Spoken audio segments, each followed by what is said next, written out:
Hi, ഞങ്ങളങ്ങനെ Periyar tiger reserve പോയിട്ട് അവിടുന്ന് നേരെ തിരിച്ച് കുമളിയിൽ വന്നു. ഇത് കുമളി ടൗണാണ് കാണുന്നത്. അത്യാവശ്യം വലിയൊരു ടൗണാണ് കേട്ടോ കുമളി ടൗൺ എന്ന് പറയുന്നത്. പെരിയാർ ടൈഗർ റിസർവും കുമളി തന്നെയാണ്. അവിടുന്ന് ഞങ്ങൾ നല്ല ബ്ലോക്കാണ് കേട്ടോ കുമളിയിൽ. നല്ല തിരക്കുള്ളൊരു സ്ഥലമാണ് കുമളി എന്ന് പറയുന്നത്.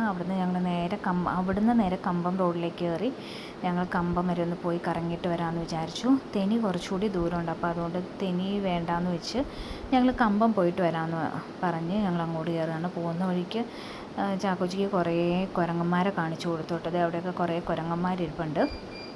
വേറെ ആനിമൽസ് ഒന്നും ഞങ്ങൾ കണ്ടില്ല. പിന്നെ നമ്മൾ ഈ പോകുന്ന റൂട്ടാണ് മുല്ലപ്പെരിയാറിൽ നിന്ന് തമിഴ്നാട്ടിലേക്ക് വെള്ളം കൊണ്ടുപോകുന്ന ടണലാണ് കണ്ടത്. അത് താഴെ കറങ്ങി വരുമ്പോൾ ഇത് ഇവിടെയും കാണാൻ പറ്റും കേട്ടോ. ഇവിടെ 2-3 സ്ഥലത്ത് നമുക്ക് കാണാൻ പറ്റും. ഞാൻ 2 സ്ഥലത്തെ വീഡിയോയെ എടുത്തിട്ടുള്ളൂ.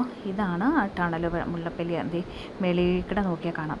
മുല്ലപ്പെരിയാറിൽ നിന്ന് തമിഴ്നാട്ടിലേക്ക് വെള്ളം കൊണ്ടുപോകുന്ന ടണൽ.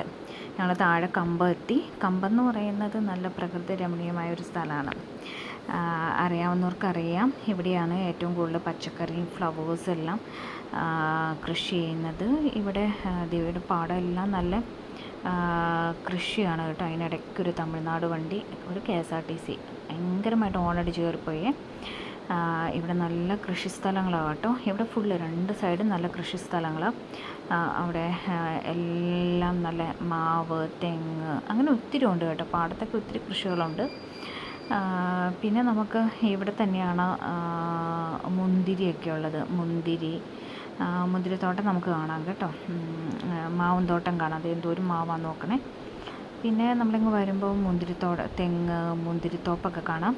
മുന്തിരിത്തോപ്പിൻ്റെ ഫ്രണ്ടിലൊക്കെ ഇരുന്നുകൊണ്ട് ഫോട്ടോ ഒക്കെ എടുക്കാമായിരുന്നു. ഞങ്ങൾ ഇറങ്ങിയില്ല. മുന്തിരിയൊക്കെ കാണാം കേട്ടോ. മുന്തിരി ഉണ്ടായിട്ടുണ്ട്. ഞങ്ങൾ ഇറങ്ങിയില്ല. പക്ഷേ അവിടെയൊക്കെ ഇറങ്ങി ഫോട്ടോ എടുക്കുന്ന ഒത്തിരി പേരെ ഞങ്ങൾ കണ്ടായിരുന്നു.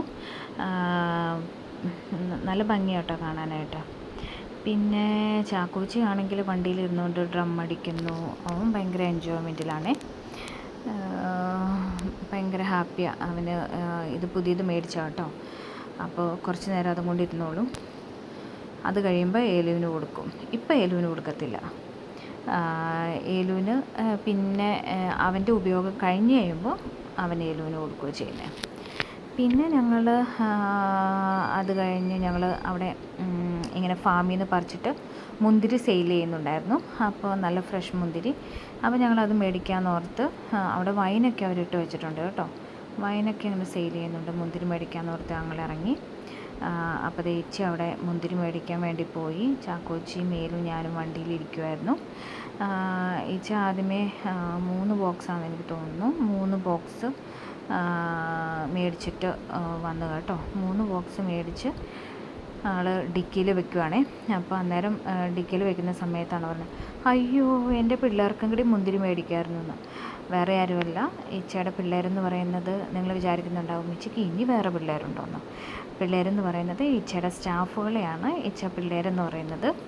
അപ്പോൾ പിള്ളേർക്ക് മേടിക്കണമെന്ന് പറഞ്ഞുകൊണ്ട് ഇച്ച വീണ്ടും തിരിച്ചു പോയി 2 ബോക്സും കൂടി എൻ്റെ പിള്ളേർക്കെന്നും പറഞ്ഞുകൊണ്ട് മേടിക്കാൻ പോയി. വണ്ടി കയറ്റി വെച്ചു കേട്ടോ. അപ്പോൾ 2ാമത്തെ ബോക്സ് മേടിക്കുന്ന നിപ്പാണ് കാണുന്നത്. 2 ബോക്സ് മേടിച്ചു. അങ്ങനെ ഞങ്ങൾ തിരിച്ച് അവിടെ നിന്ന് പോരുന്ന വഴി നല്ല പൂക്കളൊക്കെ ഉണ്ടായി നിൽക്കുന്ന പാടം കണ്ടു. നല്ല ഭംഗിയായിട്ടോ അന്ന് നിൽക്കുന്ന കാണാൻ.